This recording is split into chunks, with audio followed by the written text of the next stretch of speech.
Ayan, maglilipat tayo ng laboratory. Dati dito yung laboratory. Nagalanganin si kontraktor. Kasi bintana raw yan, silaw. Tsaka baka matakpan yung bintana. Kaya pinalipat dito sa gilid. Yun. Kaya yung aking water line, yan. Tsaka yung drain ng laboratory. Pati ito, pinabago kasi pinalipat dito. Kaya yung water line ko, dito mapupunta yan. Pupunta roon. Sa bidet.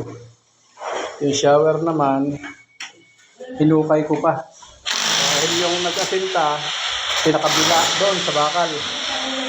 Kaya niragot ko pa yung bakal para may labas ko lang ito.